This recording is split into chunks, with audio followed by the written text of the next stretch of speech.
You are on Flip with Rick, and today we're talking all about wholesale schedule. Now, some of you go, man, that's kind of boring. And that's the whole point of it being boring is by the end of this video, I'm going to make you so redundant, so disciplined, so set in how you set your day out, you actually become boring. So, guys, I've been doing this 23 years, and I'm here to tell you, you've got to come up with a plan because if you don't come up with a plan, I promise you someone else is going to create it for you, guys. So here's what I want you to do. Use the comments, introduce yourself, let us know where you're from, make a friend. If you got a question, put it in there. That is the best way to reach out and connect with me or Zach. So I am on here today and I'm going to go over the daily routine schedule. Now I've done this before. I'm going to get a little more granular in this one and show you what you need to be doing. And especially if your day goes around and you don't know what to do, or you're like, Rick, can you help me with my schedule?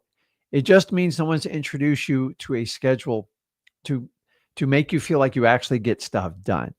So if you want to do it, this is going to be the video for you to do. So leave a comment, let us know where you're from. And guys, if you're brand new to this, I need you to do me a favor. Just stop by. And if you want to get started in wholesaling and you're like, man, I've never done this before, what is he talking about? I put it right there on the bottom, freewholesaling.com. To date, me and Zach are the only ones that provide 100% free wholesaling information. Why? Because we know a thing or two about wholesaling, 30 years experience. Number two, you guys deserve it. It is so confusing out there. It's so misleading. Everybody wants to tell you they have free stuff. Actually, you can go there. We're going on the 5th year of it. And don't believe me, look at the testimonials and check it out. Go over to Free Wholesaling. We'll show you how to get started wholesaling. I don't care if you have money or you don't have money. If you have the will, if you have the stamina and you got excited and I got attracted to it, this is what you want to do. So let's go ahead and jump into it. And as he said, if you got a questions, put it in the comments and let's talk all about scheduling. And I'm going to mix this one up and we're going to have some fun with this and let you explore it. Now, you've got to understand, if you're doing nothing, be a brave soul and raise your hand in the comments or say, crap, Rick, I just let my day run. Because this is how a lot of us really run things. And you want to know why you don't get stuff done. So we all agree with this. We all have 24 hours in a day.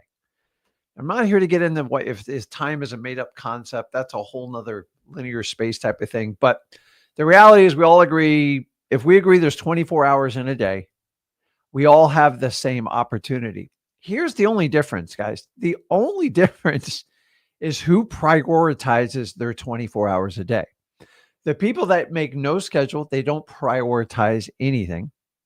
And then there's people who do the complete opposite. They prioritize every minute of their life. Now, I'm going to show you how it applies to wholesaling today. Every course I've ever taken, seen, or looked at, or heard about on the internet, nobody ever talks about a schedule with you. In fact, you walk away like, how do I do this? How do I set my time up so I can get all the stuff done we talked about? And that's what we're going to talk about today. So if you're new to wholesaling, freewholesaling.com, that's how you get started. So we're all starting out with the first statement. If you got a question with this statement, we can't go any further on this. 24 hours in a day. Now, here is going to be the blaring truth. This is not my quote. It's a general quote. If you don't plan your day, somebody else will. Guys, either you set the tone for your day or everybody else around you or something or some person will do it for you. I promise you, go ahead and try it. Go ahead and try it. Because I look at people who schedule their time and like they make plans and they schedule things and they block time is, you know what? They really want to go somewhere in life. And then if I take another person and they just randomly call people, they don't have any type of schedule, they don't run a calendar, they don't do anything, I'm not sure I want to hang out with that person for long. Because if you're going to let 3 or 4 hours just slide through your day unaccounted for, I'm not talking about vacation or hanging out with your family, but during your workday, take the hint, guys. Like number one, I don't mind anybody getting out, start wholesaling and figuring this. But if you're an established wholesaler and you're a year into it and you don't have a set routine, I probably don't want to hang out with you. It's just the truth. Because if you haven't figured out that You have to prioritize your day and what's most important. Then why do I want to be around you? Because you're just going to. So people like that, they tend to just fire off questions. They they ask questions before they even got the answer to the first one. And honestly, they do it based on their convenience. So if you guys don't set a schedule and follow what I have right here to avoid this, you have to set your day or other people will set it for you. Let me give you an example. You guys ever have friends or other co-wholesalers, people you work with, and they just, hey, Rick, how much should I sell this for, Rick? Hey, how much should you make an offer? And they just keep randomly call you. Now, the first few times, I want to help everybody out. By the way, I can't help out all 300 messages every day. I get it. But sellmypaper.com, through Xplan, through XLeads, I try to help out as many as I can in a day. But after you ask the second or third question, and you're really not going anywhere, and it's extremely random, and you subscribe to me to wreck my day to answer your questions out of convenience, I don't want to be around people like that. So first you have to identify, if you don't plan your day, somebody else will. Why? Because if you have your entire calendar open for today, and say your high school buddy calls you and wants to talk to you 2 hours, you're probably going to talk to him 2 hours because you don't have a commitment. And if you keep doing this, people will use you, they will step on you, and they will abuse you. I promise you, if you don't respect your time, nobody else around you will, and you'll become like everybody else that you're doing. So I'm just going to tell you guys, I really respect the heck out of I don't care what level you are at life in wholesaling, schedule your time, plan it. You're not going to be perfect, but it shows you're going somewhere, you have direction, you have desire, and you want to get to point A to point B. Think about this. If you're ever going to drive somewhere, how are you going to get there without an address? How are you going to get there without a map? How are you going to get there without a GPS? How are you going to get there without your chat GPT, your AIs or stuff like that? You can't. And that's like right off the bat, if you know that. So who purposely wants somebody else to plan their day? Maybe a birthday party or something like that, but that's it. So if we know that statement true, now we have to go to the third one. And this one, honestly, I struggled with this one. Most of you struggle. Most of you deny this statement, and I'm going to throw it out there, and you have to understand this. Your brain is temporary storage. It is not a hard file. Nobody else can read your brain, and most of the time, you can't even understand your own damn brain. Now, you guys know I have ADHD. Now, I'm not a victim with ADHD. I actually think it's my superpower, but I have tendencies, and sometimes my brain can get scattered if I get hit with too much. I'm always thinking of 4 more things that I need to get done before the task I have in front of me. Now, if I don't schedule, I start stepping on myself to go forward. I try to fast forward everything. And you have to slow down, and you have to get details. You have to spend time with sellers, and you have to have a marketing plan. So if I do not agree with the statement, and if you have ADHD, you fight this like till you turn blue. Your brain is temporary storage. It's not even close to a basic computer. It's so random, the amount of thoughts that go through your head. I'm just telling you right now, your brain is extremely temporary on how it stores stuff. And we know that the brain's capacity is limited when you're growing. It doesn't really know what you're doing in the beginning. And then when you get old, when you have the most wisdom, it can fail you if you do not treat it right. And so if you do not agree with this statement right here, you're going to struggle with scheduling, because let's be honest with you, especially wholesalers, you guys think you know it all right here. So I lived 2 years in this brain. It was not pretty. And the problem is nobody else knows what I'm doing. If you do not accept this, you are going to struggle terribly. Your brain can only remember like the last thing it did. And you ever like think of something and like you go to bed and then like you think of it right before you fall asleep and you go, and like it taxes you. So if you know it's temporary, you have to take that information in here and you have to either put it in a computer, put it in a calendar, put it in your phone. We're going to use these interchangeable today, but it is an actual relief for someone like me with ADHD to take it out of my brain and put it on paper. My anxiety is from here to the paper. Once it's there, I am happy as a lark. But sometimes I struggle with this. And let me know in the comments if you do. And we're going to work on that today, because you have to understand, if we try to keep everything up here, we can't do it. Now, we can't write everything down either. We're going to have to store the information. I'm a big writer. That's how I learned when I was younger, because I'm older, and we have to do that. So everybody understands this. We have 24 hours in a day. If you don't plan to fail, someone else is going to plan it for you. And that is the worst recipe for disaster. And then your brain is a temporary storage. If you understand these three concepts, we can move forward and we can actually have fun with this and learn with it. Because the crazy part is, you're never really going to learn this in school. A lot of entrepreneurs are very bad at giving you this communication to show you how to do it. And you have to understand to do it. Now we're going to graduate into this. I'm going to work you into it, because you have to understand the basic concepts. Honestly, those first, other than the 24 hours in a day, I would probably disagree when I first started out wholesaling. I can keep it all up in here, and I'll plan my day. Don't worry. I'm never going to let somebody shove their fingers or their schedule into mine. If you don't plan it, I promise you, they will find an opening in your time slot and you're done. Think about a doctor. Here's how you got to think about your day. Doctors schedule everything like a month in advance. Why? Because they're organized. It's about business. I'm not getting into the whole medical thing, but I recently had to see a specialist for a problem I was having, and it took me 6 weeks to get it. I had to commit. I had to schedule it. I had to respect it. I had to acknowledge when I was going. I had to be ready for full payment. I'd have all my paperwork done in advance. When I got there, it was actually a pleasant experience. Now, think about the doctor that just randomly took in people.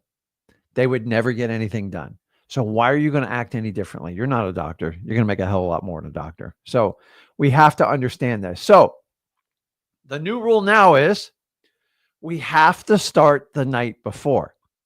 Now, this is a basic step, because honestly, you should probably start the week before, but let's be realistic. I'm just trying to get you guys some basic knowledge and how to plan your routine for wholesaling. The night before, let me just start the basics. You should look at your calendar and see what's scheduled for the next day before you go to bed. I mean, I'm only giving you like 8 to 10 hours notice. We have to start somewhere. We will expand on this and push it out to a week. But right now, you will get rid of your anxiety if you know what is on your schedule and you know what to do. Period. End of story. So everybody has to start that. No matter what I tell you right now, we are going to have to start with the night before. Period. So what I'd like you guys to do now is go into your calendars and take a look and see what your schedule says. Now, if it's blank, be brutally honest. Go, Rick, it's blank. Look at it two ways. Go, okay, I can either fill it myself or someone's going to fill it. Who's going to fill it? The TV is going to fill it. Your friends are going to fill it. Your social media is going to fill it. And this is the problem with people who don't have a schedule. I've never met anybody in a business that doesn't have some sort of routine or a schedule. We have to start with the night before. Now, once we start with the night before, we can look at it and we can go, okay, I got this, I have this. I'm going to have to work around this doctor's appointment. I got to take Johnny to school at 8 a.m. And you know exactly what you can do and get done. Because, guys, listen to me. Most of you just kind of randomly start your days. If you are going to let the day's events predict your, how do I put this? Your productivity for the day and your happiness for the day, you're already screwed. So we're going to start with the night before. You're going to look at it and you're going to adapt and you're going to prepare for it. And you know exactly what you need to do. Eventually the night before has to turn into the week before, but hey, let's start with the basics, guys. So, I'm reading your guys' comments. It's funny as hell. So we're going to start the night before. What do we do when we get up in the morning? Now, this people go, well, Rick, this is the advanced part of scheduling. I'm here to tell you. The word routine means you do something, the same thing over and over. So it's predictable. you can rely on it, and you can expect an outcome. That's why people do routines. They don't do it because they want to be told what to do every minute of the day. It's a complete opposite. You see, the more disciplined you become, the more you can accomplish in life. The less disciplined you are, the more random everything happens, and the more unpredictable your life is. Income, family, quality time, everything. You do that. So, what do we have to do? We have to start with a morning routine. And guys, this is where I need you to be brutally honest with me. And I'm not going to give you some pie in the sky. I'm going to tell you exactly what I do. And you can take out of it like what works for you. This is very personalized, but you have to understand the point of a morning routine. If your morning routine, and let me know in the comments because this used to be mine, is you drag yourself out of bed after hitting snooze 2 or 3 times, and then you instantly go for a cup of coffee, and then you doom scroll through your phone or you turn on the TV, you're kind of screwed already. I'm just like, you've let somebody else dictate the entire outcome of your life. Your energy is dependent on caffeine. And don't get me wrong, I do like coffee, but I'm going to give you a little tricks to it. And number 2, you're going to let people tell you what's important in your day based on an algorithm, based on all your personal biases that advertisers are swarming to do every day, either on TV or on your phone. And then you're going to settle in and get stuff done and probably get started around 9:15. Let's just say it. And by the way, I'm not a type of guy who's going to tell you to get up at 4 a.m. But if that is what your morning routine is, you're already letting other people plan every aspect of your life. So if you can take control of the morning, you can do anything you want. Now, you have a lot of variability in this. Some of us are morning people. Some of us are not morning people. Let me know which you are. And then you'll find out in the long term of life why you're a morning person and why you're not. Some of you guys just don't get enough sleep. I'm not here to talk to you about sleep. Get your 7, 8 hours of sleep, whatever you need. It's all a little bit different. To me, as long as I get 7, I'm good to go. 6 minimum. 5, I'm a pain in the butt. Yeah, Zach's not a morning person, but Dad is. I think as you get older, you just wake up earlier. It's just part of it. It's the luxury of life, and I'm okay with it. So what happens is, okay, I'm marking comments here. I got a lot to answer. You're going to get into a morning routine. So some of you guys just set your morning routine by default, and that's you're missing the entire point of the exercise. A morning routine, as you understand, I don't care what time you wake up, and honestly, I don't give a crap. You don't get credit for waking up at 4 a.m. There are extreme exceptions for highly productive people, but they all started somewhere. Let's take Mark Wahlberg for a moment. He documents his entire day. It's absolutely nuts. But keep in mind, the man runs over 10 highly productive companies. I mean, big dollar companies. He's one of the highest paid actors in all of Hollywood, and he treats his body like a temple. Now, to do all that stuff, his day starts at 2 a.m. Wakes up at 2:30 to start his ridiculous workouts, his crazy nutrition, and then doing everything. Now, when does he go to bed? I believe he goes to bed around 7:30, 8 o'clock. That's a bit extreme, but for his type of productivity, that's what he wants to do. You guys don't get up at 4 a.m. because your favorite movie star or celebrity gets up at 4. It doesn't make a difference. In fact, most wholesalers are later people because most people you can't talk to before 9 a.m. and you can't talk to after 8 p.m. at night. So getting up at 4 a.m. and making yourself super tired and not a morning person is not a great idea. So whatever your routine is, it's the amount of quality hours that you're awake and how it happens. Don't be the guy or gal who goes, because my favorite person gets up at 4 a.m. I've done it. You get up at 4 a.m. and like you work out, you get your coffee, you do your reading, your meditation, whatever. And then all of a sudden it's like 6 a.m. Like, what do I do for the next 3 hours? And like, do it for you, not for anybody else. So what you have to understand is, here's how I start a morning routine. Okay. Morning routine, right? So if you're doing stuff by default, change it. That's the problem because you have not taken charge of your day. So how are we going to get all the productivity we need to get done in wholesaling when you can't even manage your morning? So number 1, Anything you can get done before 9 a.m. Eastern time, it's your time. Why do I say Eastern time? Here's the reality, guys.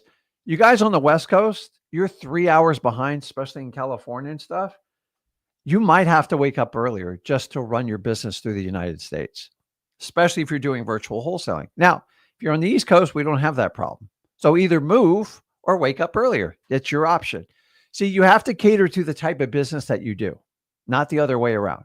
So if you're setting everything around by when you wake up, it's problematic. I'm just telling you right now. Now, I'm so dialed in when I go to bed and when I wake up, I do not have to set an alarm because I wake up just as the sun starts to glimish, period. End of story. And I also have one of those automatic shades that goes up around 6:30. So the sun's usually up around 6:45, and that's my cue. Now, I believe for the most part, God designed us to wake up with the sun. That's your natural body's rhythm. And in the perfect world, when you wake up, you put sun on your body. That's what produces vitamin D, which helps out with your cholesterol, everything else in your body. I'm not here to get into stuff. And early morning sun is the best for you. Not that bright burning sun we have in Florida at like 11 a.m. UV rays are at its lowest. It converts your cholesterol into vitamin D, which is going to help with everything you do in your body. Simple. I love to use the stuff that God already gave us. I don't have to have all these like expensive stuff to do it. Most of the stuff you need is what? Oxygen, water, and sunlight. All three of those things are free to a point. And so if we understand that, anything you can get done before 9 a.m., it is your time. So you know, people go, I don't have a minute to breathe. I don't have a minute to do anything. Decide what you want to do. Now, if you have young children, you probably don't have any free time before 9 a.m. And listen, I raised 2 kids. I understand it, but you can dictate. I like to control the first 2 hours of my day. It is Rick time.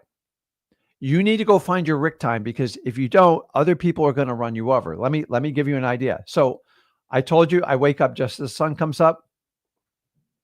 I do supplements. Hey, I'm old, guys. It is what it is. I like to have my certain powders and my certain things.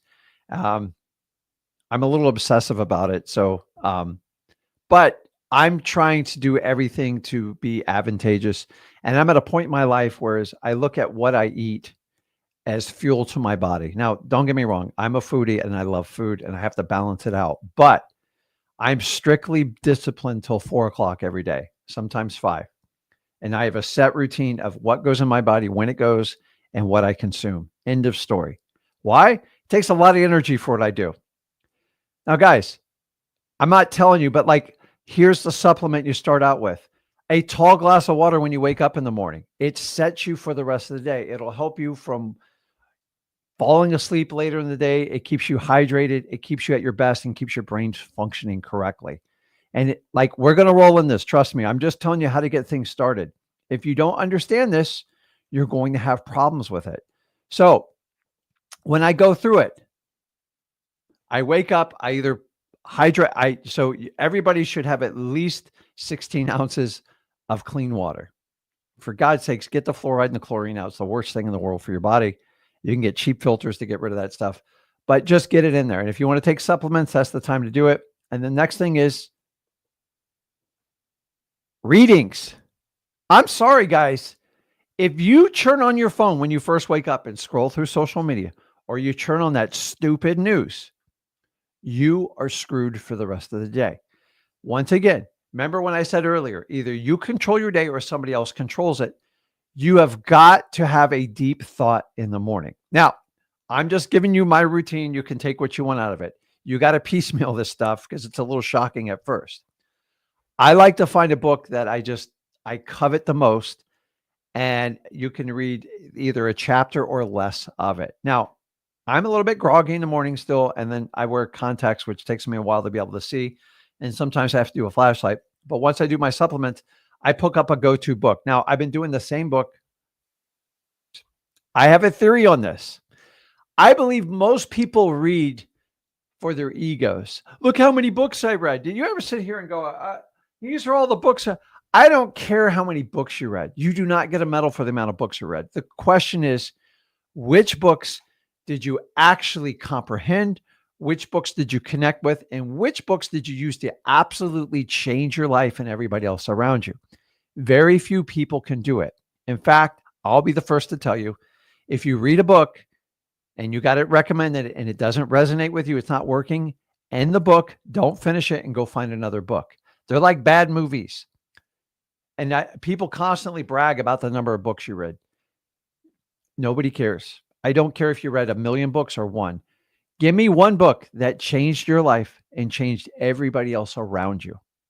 If you can name me that book, put it in the comments right now, because those are the books that impact and change your life. They're the ones that give you guiding principles and morals and help you giving guidance really during dark times. Now, if you want an example, find something that is massively impactful. These are typically historic books over the time. Now, I know a lot of you guys are going to say, hey, it's the Bible. If it is the Bible, then God bless you. Read a section of the Bible every morning, study it, look deeper in it, whatever you want to do. The Bible is the number one book in the entire world. There's a reason for it, but it doesn't have to be that. It just maybe someone you want to emulate that has gone through absolutely tough times and came out better on the other side. That's who you should do.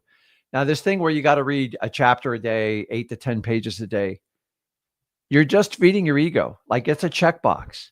I love books that have massive impact. So I have a problem with ADHD. I ferociously consume a book and then I read it 3 times over. So I learned a skill set from other people is you find your favorite book.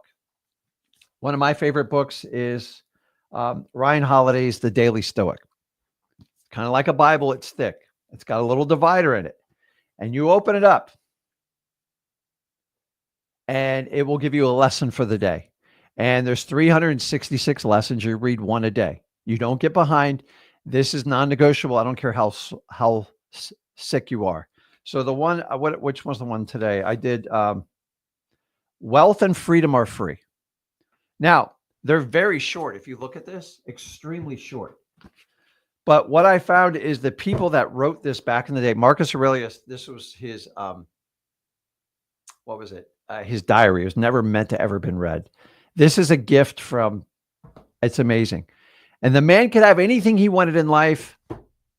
He could do anything. And he struggled with basic things like getting out of bed.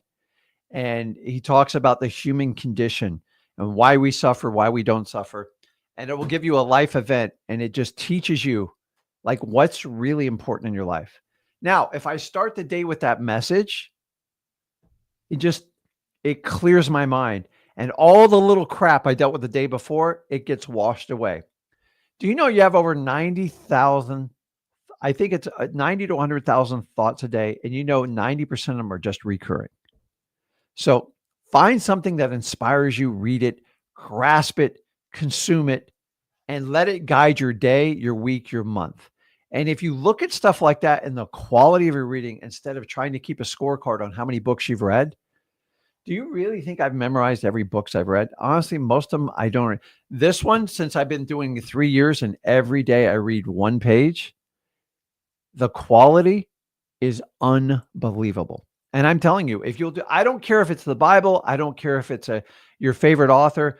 Find someone that you emulate that has gone far and use it as a guiding stone. It will, I'm telling you, it will change how you look at your day because some things don't look as big as that. The name of the book is The Daily Stoic, and the book is designed to read one page a day, and you have to reflect on it. So I read one page. It might take me 2 minutes, but I spend 10 to 20 minutes reflecting on it and learning the modern day lesson. This stuff was written over 2,000 years ago. People had problems then. We have problems now. If you have problems, it means you're alive, and it's really good. So if I start out with day, I start a deeper thought pattern. I set my brain up. My brain has rested. I've hydrated. I take whatever supplements. I got sun on me. I have an inspiring thought that's not driven by the Democrat, Republican, or the Independent Party, the United States government, or anything like that. You guys, you are bigger than all that stuff put together. Stop thinking your entire world, the develops around the US government, the US economy, and US politics. There's more people on this earth. There's a lot of stuff outside the United States, but we all have to make it about that. Now, I'll tell you, after I do the reading, I go straight into a meditation. Now, meditation is not the easiest for me with ADHD. Honestly, this is probably the most challenging part of my mornings because I have to set 20 minutes aside. And I don't know about you, but 20 minutes can become painful for somebody with ADHD. Now, what happens in 20 minutes? Crap.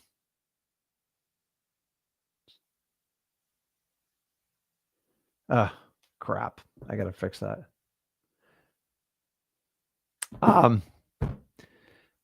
Meditation. So if I have a inspiring thought to guide my life on it, I will meditate.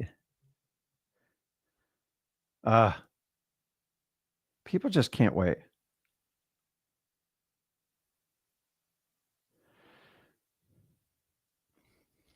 I will call it back. People just can't wait. Back to meditation. I'm getting distracted. 20 minutes seems like an eternity. If you've never meditated before, let me just give you a simple way to do it. Just go on YouTube and type in guided meditation. My recommendation, start with 10 minutes. And then try to put on some earphones, your earpods, and just let somebody, they'll do relaxation. They'll do positive morning, positive day. There's no bad way to do it. And you have to close your eyes. And if you do it right, it seems like a minute or two. And then work yourself up to 20 or 30 minutes. But here's the key is you got to do it every day, even on Saturday and Sunday. If you guys will start doing that, it's unbelievable how the rest of the day you're going to go. But I could have easily just jumped in the schedule, go, hey, you do it this way, you do it that way. You've got to understand that.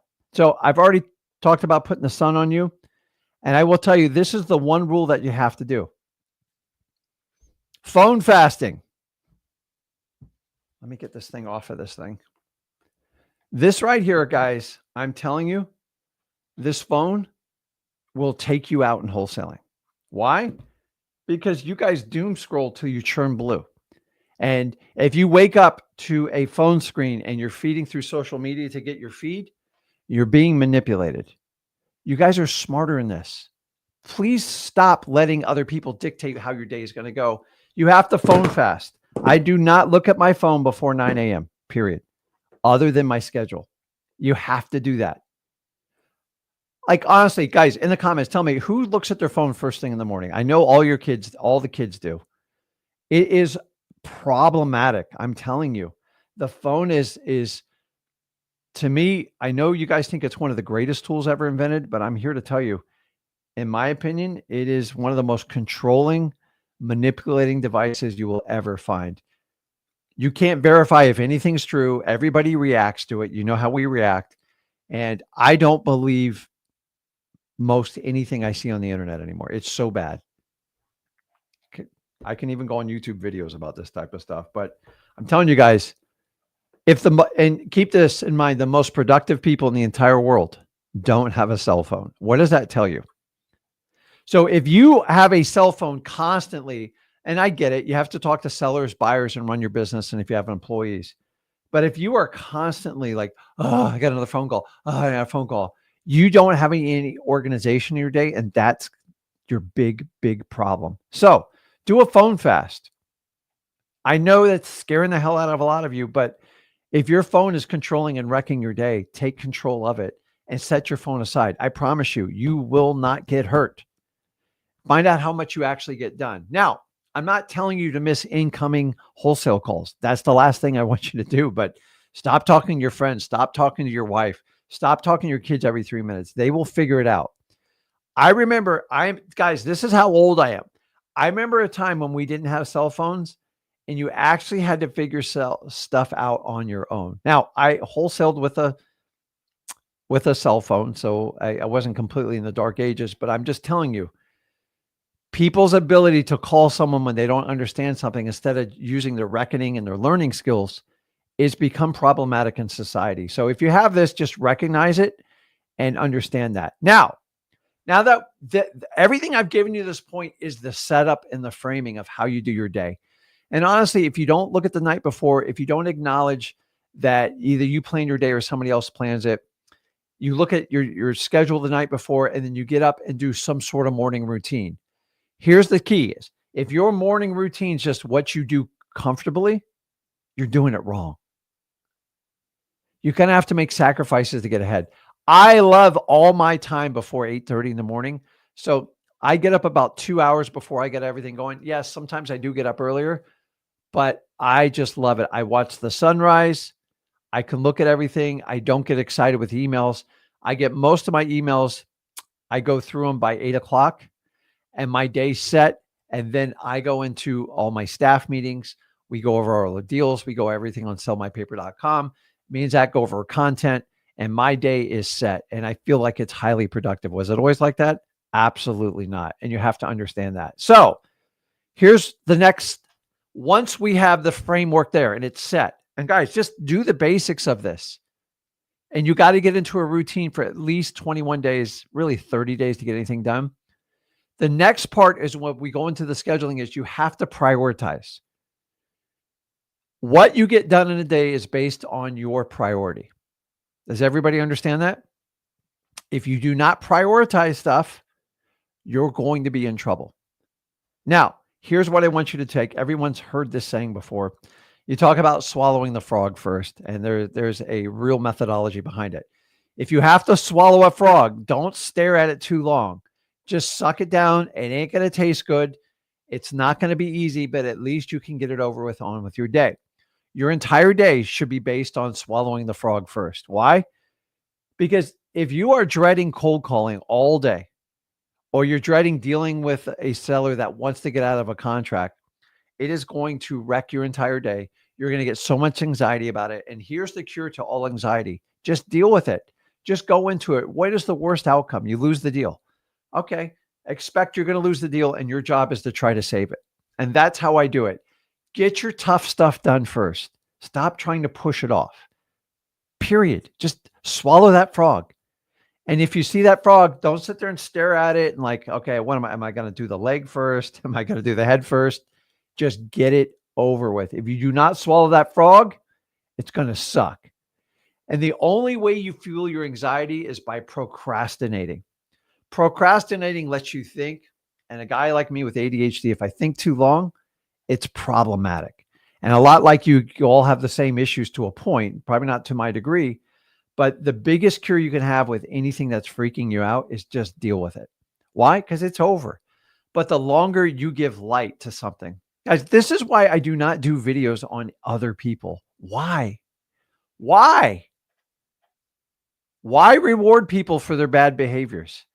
Why talk about somebody else if I don't believe in what they do? And so I believe that only positivity moves forward. And this is why I like, we are the only channel that talks about wholesaling 100% of the time, period. Now I'm talking about scheduling today, but there's a reason for it because you guys know exactly what you tune in here for. So we have to prioritize our schedule. If you prioritize it, you can get anything you want to get done. Now we're going to get into the nitty gritty of this, and I'm going to give you 2 hacks to schedule anything you want to get done in your life. The problem is it's going to be new to you. It's going to be uncomfortable. And you're going to question if you should follow through on it. You're going to have to decide that part on your own. But I promise you, so I've given you the framework. I've told you must prioritize. Now we're going to fill in your schedule. And there's basically 2 simple hacks for this. It is not complicated. Anybody can do it, and it will not cost you a dime. But you're going to have to commit to it. Who is going to commit to the schedule?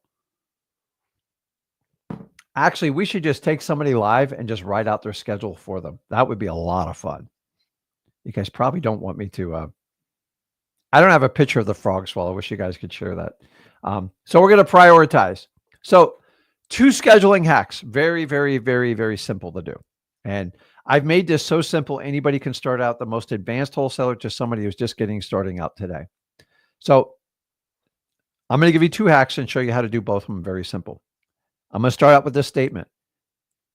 It's either it's in your calendar or it doesn't exist. So think about a doctor's appointment. If I want to go to the doctor in the next hour and it's not my calendar schedule, do you think I'm going to get a doctor's appointment? Absolutely not. So if you commit to this statement, if it's not, it's either in your calendar or it literally does not exist. Now, there are emergencies that happen in life, but if you're looking for a schedule to be a great wholesaler, you're going to have to set the times to do it. So we have to understand, what are the two hacks? Number one, calendar scheduling. Now,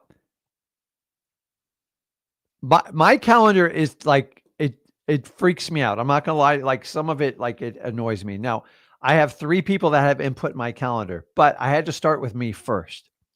So you have to start with the simple skills of wholesaling and what's most important to you. So, guys, let me know in the comments, what is the one thing you should spend a majority of your time when you start out wholesaling? And honestly, anytime you're wholesaling, which task should consume the most amount of time of your energy as a wholesaler? You can put it in the comments and we'll show you how to do it. So we're going to do calendar scheduling. Simply, guys, honestly, Google Gmail makes a great calendar.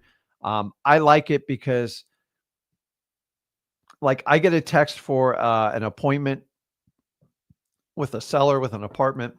It automatically links into my calendar and I can just click a button to accept, to ask for more information or deny. And that's my favorite part about it. And the way my calendar's set, if I have a 12 o'clock meeting and somebody sends me an invite for a 12 o'clock meeting, my calendar already tells me, hey, you either need to push it back to 2 o'clock or reschedule it another day. You can set all your filters and do it. But you guys got to start with the basics. So when we do calendar, decide if you're going to use the Google Calendar or Outlook.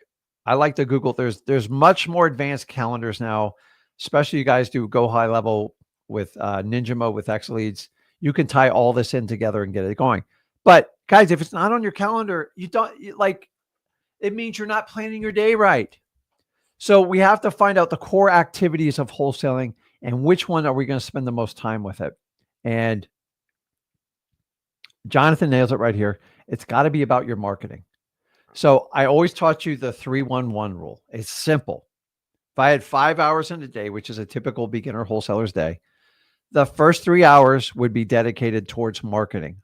What is my definition of marketing? I'm pulling lists. I'm being a list ninja. I'm going into X Leads, getting the most motivated list. And I'm just picking away and I'm building up the best list humanly possible. I don't let anybody distract me. So how do I do this? If I'm going to block 3 hours or maybe 2 hours, I like 2-hour time blocks because they work for me because I start to lose my stuff after 2 hours. I do time blocking. And here's the best part of it is you can set this every day accordingly. So if you set it Monday through Friday, Monday through Saturday, it's 3 hours and you just do marketing. It means during that time, that's all you do. You don't do your phone, you don't doodle, you don't call people, and you become as productive as you humanly possibly can. End of story. And what's the other one? The other one is going to be about acquisitions and following up. And then the other one is for dispositions. So if you want to work a 10-hour day, it would be 6, 2, and 2. It's just a math equation. Don't blow it out of proportion. So if it's not in your calendar, and here's the key with the calendar is I like to color code them. So 3 or 4 colors at the most. If you know red is for marketing, you color code it red. So visually, when I look at my calendar in the beginning, I have to read it because it's new to me. But after 3 or 4 weeks, I see red. Okay, I know it's marketing day. And I go, if I see green, I know I'm going on appointments. If I see yellow, it means I got to work with cash buyers or do follow-ups. And color coding to me is actually, I look at the color now more than I actually look at what the actual text is because I know I have to have a different mind. So when I do content creation, I do it in purple. Don't know why, because it just stands out. And when I do content creation, I have to set 2 to 3 hours aside. And that's all I do is I go over topics. I go over my previous notes. I sit down and I talk to Zach. I look at deals I've worked on and I look at your guys' feedback in school and everything else we do. So calendar schedule, time blocking is everything. So that's the first hack that we do. And we have to understand this. If we understand this, okay, Rick, what's the second one? Because I can't imagine another one where you do it. It's actually really simple. and you have to understand it. The next one is simply, I already talked about the 3-1-1 rule with it. So you're going to use that with the time blocking. And remember, marketing, guys, I'm just going to tell you the truth. You can have wholesalers tell you whatever they want. I don't care. I've been in this business 23 years. There's a reason I've been in it 23 years. I never depend on one source of marketing to hang my hat on. And whatever sources I depend on for my marketing, I control, I derive, I fund, and I fully understand them. I have tried the heck out of Facebook. It's so random. It's not reliable enough to me. That doesn't mean people can get deals from it. PPC, SEO, the same type of thing. I do not have a degree. You have to have 1,000 hours to even understand the basics of it. And then it comes to PPL, which everybody tries to tell you it's the second coming to wholesale. It's not. It's you are literally paying market price. What I deem people just want to sell their property, don't want a relationship with you. You'll make some money do it, but eventually they're going to squeeze you out because market price, they're going to keep going up to a number where you're not going to get a return. So I see it all the time. And so you got to understand, you have to understand where your time goes. And for those of you who decided you can skip marketing for wholesaling, you might get by a few months. You might even sneak by a year, but I promise you, you will pay the piper eventually. Why? Because if the marketing is, in my opinion, the single highest skill set you can learn in wholesaling. One of the reasons I'm doing it for you. Okay, so we talked the two ways. So we already talked about one, which is going to be calendar scheduling. The next one, it's reoccurring alarms. And honestly, I found this out the hard way. Actually, my wife taught me this, for full disclosure, and my daughter taught me this years ago, is there's things that you have to have done and you got to move on. And sometimes a guy like me, the HE, like we like to just try to finish everything. And sometimes you just can't. So you set an alarm for what's the most important task for you. My recommendation is no more than 4 when you start out. Now, obviously, other than alarm waking up, which doesn't count, is at noontime. If your job is to get out in the street and do driving for dollars for 2 hours, set an alarm for noon and make that your daily task to do that. Why? It would become so ingrained after a while, you just go. When that alarm goes off, it will violently stop what you're doing and cause you to action. Now, if it's super important to you and you've prioritized it, when that alarm goes off, do not negotiate and go. Period. Like, end of story. And setting the alarms, you can do it around your marketing activity. You can do it around appointments. You can do it around content creation. You can do it putting out your bandit signs. You can do it setting up your ninja list, pulling the best data possible. Maybe you set it for 11 a.m. to go get your code violations every Wednesday. Don't negotiate, because if you guys don't do the work, if you don't take the action, you're never going to get the result. And so by setting alarms, if you go in my house, there's an alarm going off almost every hour. It's a little confusing. So you could put ringtones on it to make it like you can make it customized as you want. Hell, you can even add music to it. I'm telling you guys, it is a game changer. I found this through my wife by accident. She set alarm for everything. And then I started setting it for critical things in my life, like my scheduled workout, when I take supplements, when I do content creation, when I put marketing campaigns together, when I already know my staff meeting, it goes off 15 minutes before because I have to prepare. 15 minutes, not a lot, but like, because it's in the morning, I have to squeeze it in. And this is it, guys, setting the alarm. Which alarm do you? It's on your phone. And if you look at it, there's 3 million. You can have up to, I think, 50 alarms in a day. Now, if you set too many alarms, it's not going to have the effect you desire. So once again, in this, when we do our scheduling, when we do the calendar, when we do the alarms, we have to prioritize everything. If you don't prioritize, it's not going to work. Remember, guys, either you set your schedule or other people will set it for you, or you're going to watch endless YouTube videos. Who knows who's doing what? So you have to align yourself with people that you actually believe can help move the needle on you. And that's what you want to do. Now, I'm going to tie this up with some statements here that have never been more prominent than ever. So when you do your scheduling and everything, there's some things that are going to come up if you have a tendency. And if you don't kill these at the root of their source, this is going to be a painful process. Now, I tell you the truth here. Remember, we have two techniques. We're setting a calendar and we're setting recurring alarms. These alarms should be redundant. They are things that you should be doing on a regular basis to try to implore you to be disciplined for it. You're going to have to learn discipline in the beginning. It's called willpower. Willpower only gets you so far. If you truly want to be a successful wholesaler, you ready? You're going to have to become boring. Guys, honestly, do you really think you go on YouTube and you watch these people flip it? Like, I just flipped a house from the beach with my, I don't know, skinny margarita. It's a joke, guys. My day is so boring. That's how I want it. If I have to try to pack an excitement to suck you in, that means I'm about to sell you a course, because that's how they all come about. Nobody ever tells you the truth on it, period. They'll never tell you how many students they take. They won't tell you what the failure rate is. Nothing, nada. It's all a big sales thing.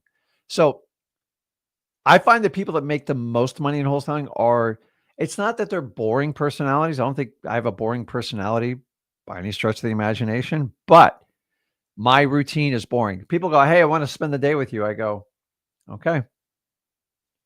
You want to watch 4 hours of boredom? Go ahead and do it. It's so boring, I can't even tell you. And by the way, most successful people, they have very boring routines. Now, the boring gets them to point A to point B to where they want to go. And that's all that matters. If you want to have fun and entertain yourself, do the complete opposite what I'm teaching.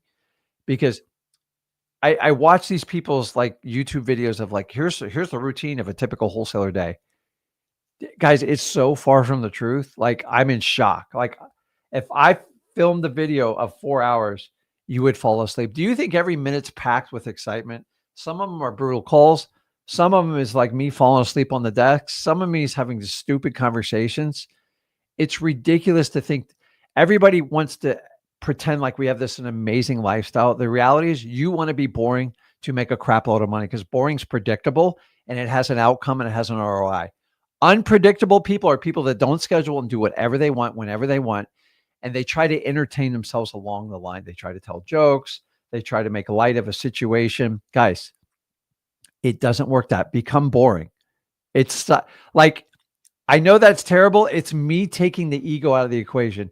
The only reason people look exciting on camera, it's because their ego's put in there. And typically you're going to find a course with it.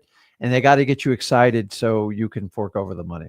But that's just the truth of it. So knowing that, here's the next thing is, once you get a schedule and you prioritize it and you use the calendar and you use the recurring alarm, is you are going to be at a point in your life when you have to make a decision based on the calendar, and you're going to have to move forward. You cannot hover. You cannot avoid scheduling it. You have to make a decision. So I'm going to put it on the screen right now so you can understand what I'm saying. Stop making emotional decisions in wholesaling. They will steer you wrong.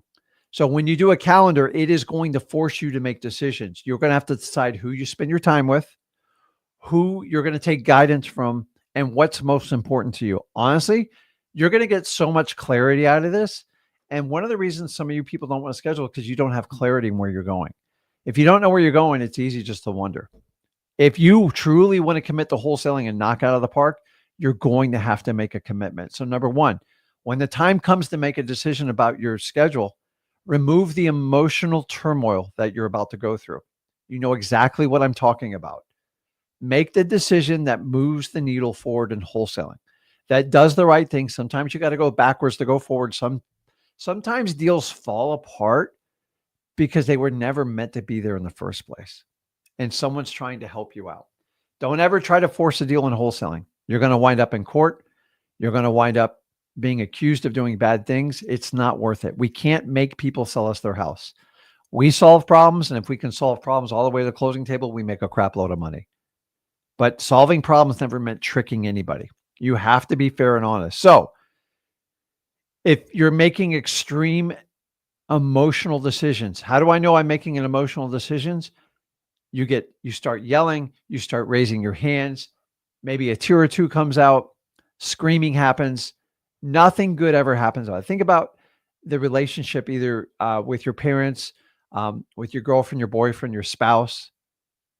Does anything good come when you start screaming and get like emotionally wrapped up?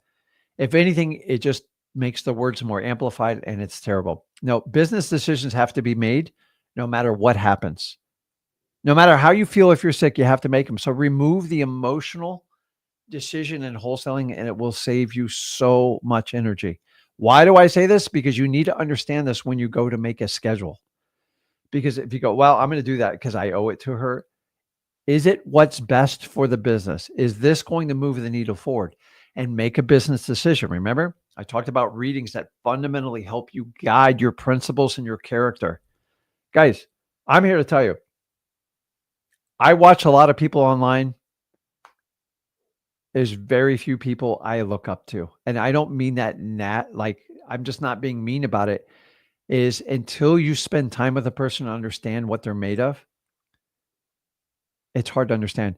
One of my easiest cheat sheets, if I ever want to figure out the quality of a person, if they have kids, and by the way, kids are not a precursor if you're a good person or bad. That's ridiculous. Um, I can find more about a man or a woman by spending time with their kid.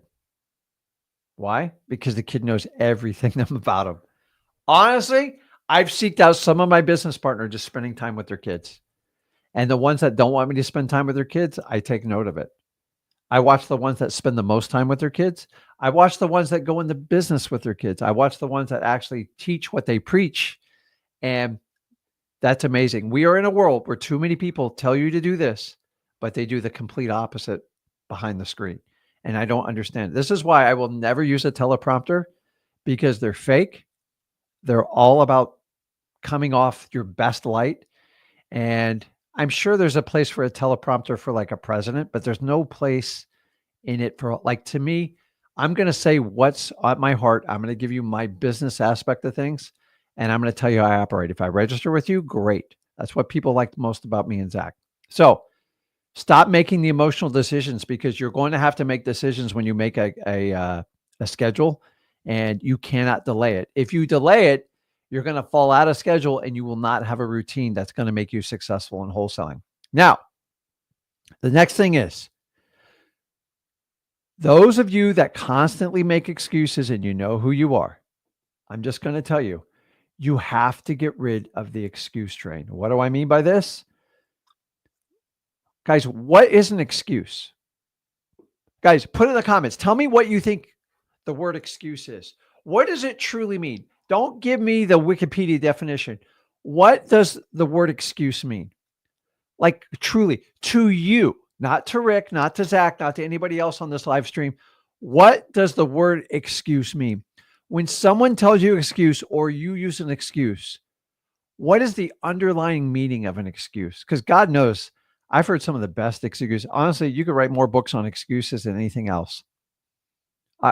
Dude,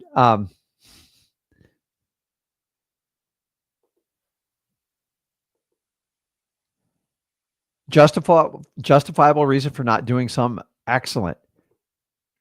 Dange put fear. Ooh, that's an honest one, man. Don't want to do it. Justifying lack of action. Oh my God, this one gets real hard. Me trying to lie to myself. I think Eric's might have the best one here. I don't believe in myself. And this is it. Like, I am so dialed in on people's excuses. I use it as a weapon. So here's the thing is sometimes you guys hop on here and I love talking to you guys. But if you start out right off the bat with an excuse, I can't help you. And honestly, I don't think anybody can help you because the excuse comes from you. It comes inside with you. And an excuse is like the word but. I love wholesaling, but it's so saturated, so hard to do. And I suck at cold calling. I don't like to do it. It scares the hell out of me. Okay. What do you want me to do? And the reason I say this is an excuse. Number one, you have to recognize when you're giving excuses. So I used to give excuses all the time. And somebody pulled me aside. He goes, man, he goes, you have so many excuses. You could do so much more if you just figured out solutions. And I'm like, the hell does that mean? And what it meant is if you stop telling yourself this bullshit story, because all an excuse is your ego feeding you a story to justify why you can't do something, to make you feel good in the moment. But you know you're lying to yourself and you know it's going to be problematic. So if we know that going into it, just stop with your excuses. Once you give me one excuse, I'll be nice to you. The second time, I'll tell you to stop it. The third time, I don't want to talk to you anymore because you have a pattern of giving excuses, and people give excuses, never get anything done. They're always a victim. There's always somebody else to blame. And they spend all their energy on trying to justify their story to make sure their ego is significant, heard, and right. So when people exercise their excuse option, number one, they can't learn anything new. And number two, you can't make people do stuff. Trust me, I've tried. I can't make them do it. So stop with your excuses, because after a while, people don't care. The only person that cares is you. So if you're making excuses, or Rick, I don't know, ask your friends. Do you come up with a lot of excuses? And if you do, the first step is to recognize it. Once you recognize you're making an excuse, then you got to go, okay, I've got to check myself when I do it. So what's the best way to fix it? Simply solutions over excuses. It's like, I'm not big into politics, but like, I'm just going to throw the Democrat thing out there. Like, come up with solutions to fix our economy, to balance our budget, to actually get a surplus instead of deficit. It's easy to shoot anybody's thoughts down. It takes a real man or woman to stand up and go, I believe this would help us correct it. This would promote a balanced budget. And this is the pain we're going to have to go through to get there. But what do we do? And by the way, it's not a political statement, but like, I do not give credit to politicians that just shoot down the other side's theory. Why don't you give me your side? And right now, and like, I've never seen it more polarized in politics than right now. It's like, we used to have three parties that would come up with solutions, and then the Americans would supposedly choose the best. And now it's just kind of like one party comes up with it and everyone's like, well, if you agree with them, you're bad. And it's like, I mean, we see this every day. So if politicians do it, business people do it, you've got to stop doing it.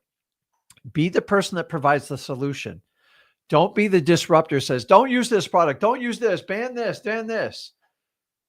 Protest only work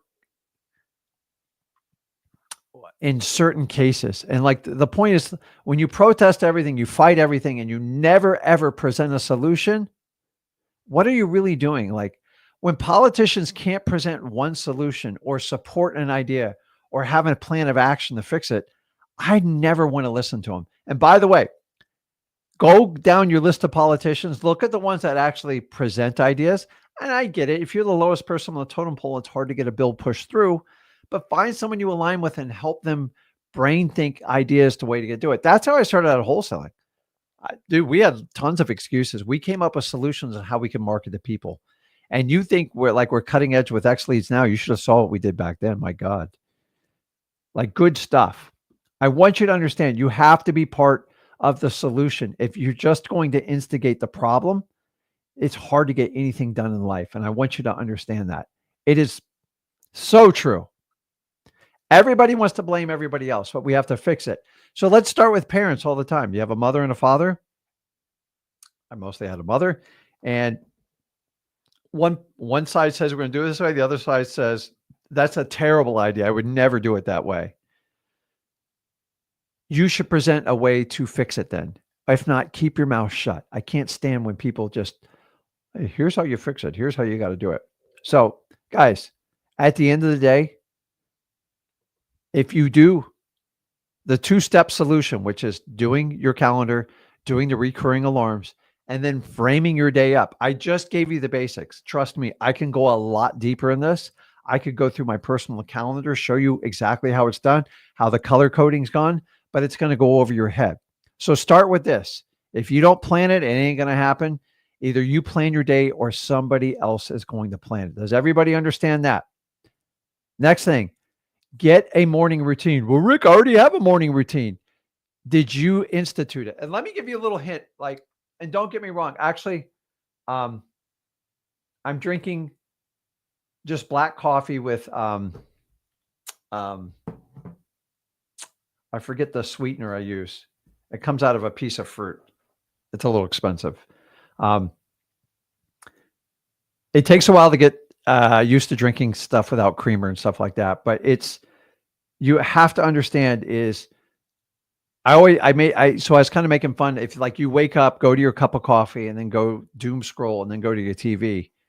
Guys, that's not a morning routine. That is a recipe for absolute disaster. And your whole day is going to be wrecked by like some left or right wing news. And you can't do that. What's most important to you today? Do you want to learn what Elon Musk discovered today? Or do you want to find a way to touch somebody in your life to make a tremendous difference and then have an impact in your business so you can change the projection of your life and your family members? You're not going to do that by doom scrolling. Period. One of the other things that someone taught me that I do at least twice a week is reach out to someone you haven't talked to in a long time and just send them a simple text and just wish them an incredible day. Just give them a positive message. If we could just pass around positive messages to everybody, we could change the trajectory. Think about when someone picked you up when you were at your lowest moment. They had no idea it was just intuition. So find that person, just send them a simple text. Like, I hope you have an amazing day. I was thinking of you. Something about that, just like if somebody in my family or a business associate sends me something like that, they stick in my thoughts for the entire day. It has this weird effect on you. And it's a good thing because it's a thing of gratitude. And that's what we have to understand. But so when I get up and I take in my water, I take in my supplements, I do drink caffeinated coffee because I do like it, but I wait 1 hour after I wake up. Why? Studies have shown if you delay the caffeine, you get more of a natural boost. If you have to use the caffeine to fire up everything going on your body, you're most likely going to have a crash later in the afternoon. So if you can hold off to coffee 1 hour, it is a discipline thing. Phenomenal. By the way, I didn't even start drinking coffee until I started wholesaling. And it pepped me up. But I've just like little things like that is you just learn, and wholesaling has given me the gift to do all that stuff. So if people are wondering about my coffee routine, and remember, there's 2 simple hacks. It's calendar, time blocking, and recurring alarms. And guys, understand at the end of the day, you become boring by setting a schedule. That's the goal. That is the outcome. You are not going to make it. If I thought I could record a video and show you for me like 8 hours a day, you wouldn't watch 20 minutes of it. It's boring. Like I got a list of stuff to do here when I'm done here. And then I go my schedule, I go my time block. And then what's today? Today's Tuesday. I have a 4:00 workout that's scheduled that I train with someone. I have to be there. I've already paid for it. And I want to make the most of it. I've planned it around my day. So that is it. Let me go through and answer some questions. Yes, I do use monk fruit. I do. I really enjoy it. It's really good. So I've gone from stevia powder to the droplets because the droplets are more potent and it doesn't mess with your your sugar levels. So, and by the way, I love to hear you guys like morning routines. I don't know about Saratoga. I got to find out about that. Yes, coffee with monk fruit. It's better. Listen, guys, the one thing I've learned in life, the one positive things, most of our health problems are related to sugar.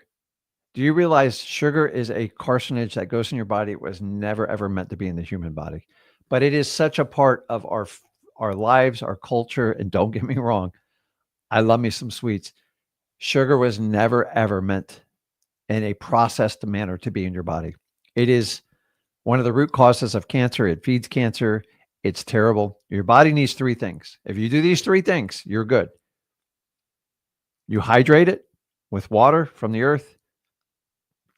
Number 2, You get sun. Sun is important.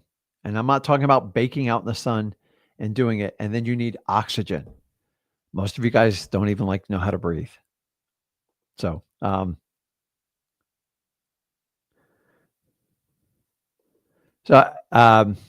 Azus, someone with a full schedule, how do you schedule your day 9 to 5? Honestly, it just comes down to your priorities. Like what's important to you. Honestly, I look at a lot of people's schedule. I could actually, if somebody wants to hop on here, I'll go through your schedule if you're willing to go through it. I I know what's important to you and what's not important to you based on how you do your schedule. We all only get 24 hours a day. So we have to understand. So Eric says on here, a mouth breather. So I learned a long time ago. So guys, I want you to understand all my discoveries has come from master wholesaling. When you do wholesaling, you fix a lot of other things in your life. I used to snore. I was always overweight. And I just decided to make slight changes in my life. And once I learned something, I would adapt the schedule and then I would fix it.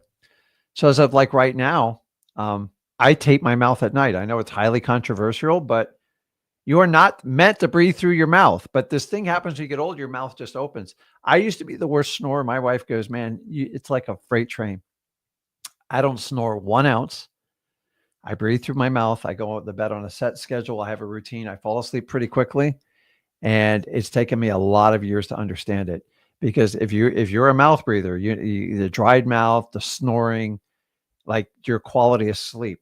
So like some people mention, I do the Whoop. I think it's just way too much data in my opinion, because it'll alter how you view your day. But I do like it for the sleep. But guys, you sleep with your mouth open, it's problem. Like you're going to have all sorts of problems. And so I've been taping about 2 years now. And I have a significant increase in the oxygen level and my stamina on what I do. And honestly, I thought I was going to die when I first taped my mouth, but I figured out a few secrets and a few hacks to figure it out, and that's good. So, David, I'm glad you enjoyed it. So, those of you you go over to school, if you go over to freewholesaling.com, you get a 100% right there, 100% free wholesaling course. Guys, we've been going on almost 5 years doing this now. And I just want you to understand is people actually do not like this in the community. And remember, as Elon Musk says, the only people don't like it are the ones that you caught that were charging for it for something that should have been free to begin with. So the only people I get hate from are people who sell an opposing course. Why not just embrace it? Why not just sell your course and give free wholesaling away? I can afford to do it. And how much you think it costs me a month to do that? You guys wouldn't even believe the number. It's a staggering number. I have to support the server. I have to update the data. I have to give you guys sign-in codes, users and passwords. And guys, there's like over 1 million people signed up in it. You do the math of what it costs that data. Why? I'm what you call a marathon wholesaler. I do everything for the long haul. If 30, 40 people want to sell a course, I'll give it away for free. Why? Because I'll earn their trust and I'll do more business with them. If you want to take $1 here and $1 there, then knock yourself out. Eventually, you're going to get choked out. And I'm not the only person. Well, I'm the only person wholesaling that does this. So people are so scared to give stuff away. I have to charge for my time. I have to bill you for it.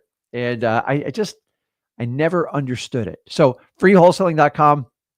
And let's go back and answer all the questions. I had another question on here.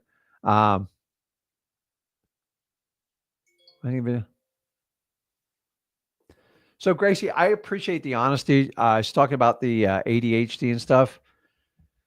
Listen, ADHD is not it's not a curse. It doesn't make you a victim. And you just have to figure out how to operate your system so you can be efficient. And here's the problem. Only you know it best. So I find out the things that bug me the absolute most, and I find a way to navigate around them. Like for instance, if Zach hits me with 7 things at once, hey, I need to get this. You got to get the budgets approved. We got to get funded for our deals in these states, and this lawyer wants to talk to you. I don't even know what he's talking about. He just wants another $10,000 for that probate. And he keeps hitting me and he goes, oh, by the way, we've got to do a video together. And remember, we're heading to LA next week. I'm just like, I'm toast on that conversation. So I sit down with Zach. I go, listen, can we just prioritize the list? What can I get done in the first 15 minutes? That's it. Zach goes, call that lawyer, get him off my back. Okay, here, give me the phone. Boom. I do it and I come back. Zach, what's the next thing? So Zach is really good at planning and scheduling. He can do it a year out. I have to do it closer because I do have very high level conversations with people. And I want you to understand this. My ADHD, my entire problem, my entire life is teachers told me I'd never get a good job. You're all over the place and you're a real social kid, but like it's hard to progress with you. And I really struggled with this for a majority of my life. And once I found wholesaling, I found I had the same struggles everybody else did. But once I did it, I found out when I connected with somebody, with a motivated seller, I went very, very deep with them. Probably deeper than most any other wholesaler ever wants to do. I learned how to be authentic and I learned how to connect with them through trust. And this is the skill set I've taught my son and tens of thousands of people to do. And it works. It's not for everyone. If you just want to make cash offers on like paid per leads, don't do what I do. It's not going to work. Those people are not super motivated. They're only motivated by price. And so that's why I'm so good with probates, with pre-foreclosures. And because I can go deeper than anyone else, most people they'll blanket curse it. And meaning they just do the basic mechanics to survive in wholesaling. I actually want to help people out, and that's why I do so well. So my ADHD has created two incredible strengths. So instead of finding out all the weaknesses, write down what you just can't do with ADHD and be brutally honest with yourself. When anybody in my staff hits me with multiple tasks and says it's got to be done now, I go, you're going to have to make a choice here because I'm only one person. Then on the other side, I write down everything that I'm like super good at. So if I have to have a one-on-one conversation and we got to get to the root of the problem, I know I'm the best person in my company to do it. Can Zach do it? Absolutely. I just have more experience at doing it. Period. Number two, having ADHD gives me, I'm a built-in empath. It's just how I was raised. I was raised with 4 kids. It was challenging. It wasn't horrible. It was a different time. And I just learned to feel other people's pain. That's why it translates so well in wholesaling. So find out what you're absolutely best at. Because ADHD, I'm here to tell you, it just means you learn differently. That's it. Don't worry about what other people think. Find out your absolute strengths. And by the way, if you don't know what your strength is, find a child in your life and they will tell you and they won't even think about it. They'll tell you you're funny. They'll tell you you're good looking. They'll tell you they'll tell you you're witty, you memorize things. Like you just get to learn people. Did you guys know that my son has a photographic memory? Now, he didn't get from me. My wife really didn't get it either. My wife doesn't have it. And we once did a presentation. And I want to say there was about just under 200 people in the room. He memorized everybody's name. And then you got me on the flip side. You could have a name tag on it and I'll still butcher it. It's just his memorization is a high priority to him. He takes a lot of pride in it. And he can talk to anyone, memorize the conversation, do an outline, and tell you exactly what was most important to him. That is his highest skill set. He's really good at it. He's photographic memory. I don't have that skill set. Honestly, I would fail miserably if I tried to do it. And we thought for the longest time he's going to wind up being a lawyer because he was just so good with words and everything. And thank God he didn't become one, because did you know that there are they say two of the riskiest businesses to be in when people grade their happiness? Number 2 was a lawyer. Shocker. And number 1, you're never going to guess what number 1 was, what people are the most dissatisfied with. I was actually in shock when I heard this, but after a while, it kind of made sense. Put it in the comments. I want to see who understands. The profession that most people are dissatisfied or like have the most animosity towards.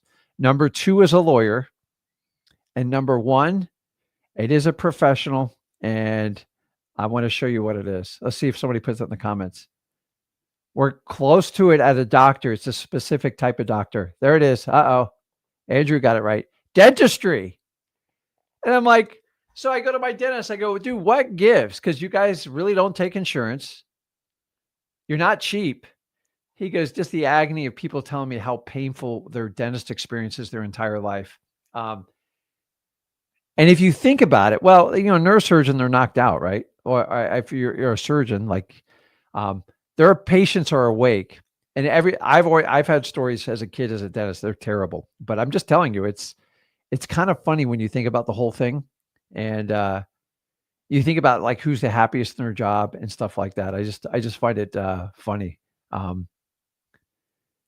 50% of lawyers are wrong every day. And that's my favorite part. And by the way, I love when people involve lawyers in wholesaling, because here's what people do is they go handpick their lawyer. And by the way, if you're ever going to listen to a lawyer on wholesale law or any type of law, make sure you get proper disclosure. What do I mean by that? Find out if they sell any courses, or if they've sold any previous courses, or they have any active courses. Watch the tone in the room change massively. Just saying. Now, they can sell whatever they want. I'm fine with it. And if it's preventative maintenance, that's great. But it's some lawyers, they bask in the limelight of negative news. And here on this show we're always going to point out the facts to you, but listen, there's some really bad actors in wholesaling and creative financing. And guys, if I had to go through every news article and everyone does something bad, that's all I would do. I would be like the CNN of negative wholesaling. And is it important? But like most of the stuff I see is flat out against the law, what they do. They absolutely misrepresent themselves. They flat out lie to people, and they deceive and trick people. Guys, the books are already, the laws are on the books. That is not a wholesaling thing. It's not even a creative financing thing. If you're that stupid and you're going to deceive people and steal their money and give them no options, that's just like the bad teacher that takes advantage of a child. It's like the mechanic that tells you need a new transmission and you don't need it.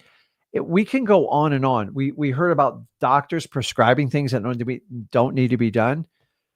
If we're going to sit here and highlight every piece of negative news, like, you guys are never going to do this business. Most people that are being taken down in any type of real estate investing, they're flat out either they're fraudulently signing illegal contracts, or they're absolutely misrepresenting and lying to people. Oh, you told me you were a cash buyer. I'm not talking about that. It just, when people do it and they get away with it, they have these egos, and these egos flare up, and they just think they're invincible, and they usually wind up getting caught.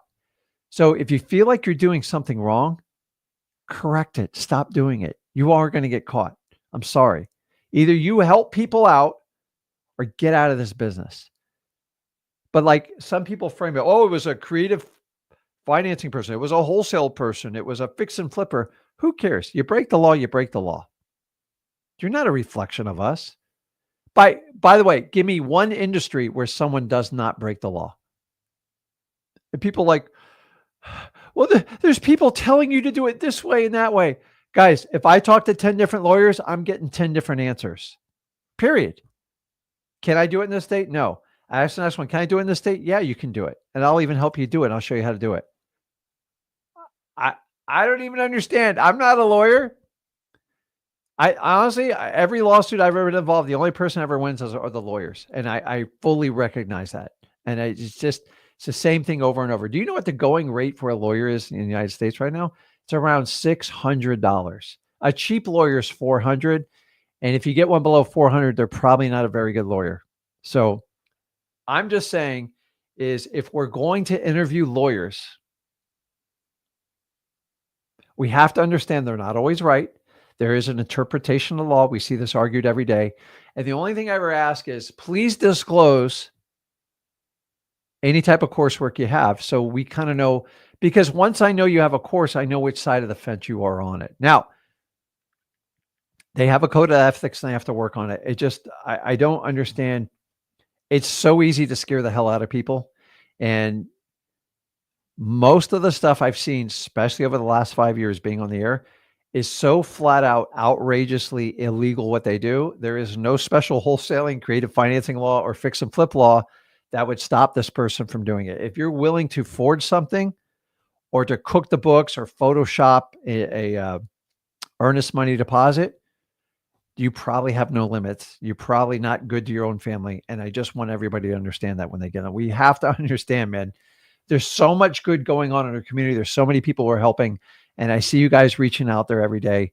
Don't let a couple bad apples freak you out. Don't let influencers tell you everything's illegal and you can't do this and you got to run everything by a lawyer. Yes, you should consult a lawyer. I'm all about that. But we got to get full disclosure on everybody that's doing everything. Tell us if you're selling a course. Tell us if this is a lawyer that you've actually practiced law with, and tell us if the lawyer is selling a course too. Why? Because I think it's fair information to have out there. By the way, I've bought courses from lawyers that are horrid. They're terrible. Just say they're just as bad as influencers. So I work with a lot of lawyers. I'm just telling you, depending on which side of the argument you want to be on, is typically how a lawyer is going to frame their entire conversations. This is why you have a plaintiff and a defendant in all lawsuits, and somebody has to win and somebody has to lose. Why do lawyers take cases they know they're going to lose? Why? Because they make money, period. As a wholesaler, you only make money if you solve someone's problem. I don't care what you say. So, okay, guys, I think you have everything you need from me. So if you guys have a deal to submit, you can go over to sellmypaper.com. I put it right there on the bottom, sellmypaper.com. I have 2 full-time employees, and that's all we do is go through your deals. Make sure you have a great deal. And as usual, guys, if you want to learn how to get started in wholesaling, go over to freewholesaling.com. The only 100% free course. Why? Because I can do it. And number 2, you guys deserve it. I'm tired of you guys jumping through hoops to try to learn this business. So why don't I show you how to do the business? I'll put the Billy Club away. And then if you connect with me and you like the message me and Zach does, if you want to do a deal with us, go over to sellmypaper.com. And as usual, guys, if you got value from this video, do me a favor, smash that like button. Make sure you're subscribed to this channel, the best compliment you can give to us. And guys, you have 2 ways you vote. You vote on things. Number 1, with your time, and I do appreciate everyone's time. And number 2, with your money. Put your money away in wholesaling. You're going to need a lot of energy. You're going to need a lot of hustle and resourcefulness. We'll teach you how to do it at freewholesaling.com. Make sure you guys smash that like button, hit that subscribe button, and I will see you guys Thursday with Zach. And for you X-Plan users, I will see you on Wednesday evening. So have a good one, guys. I appreciate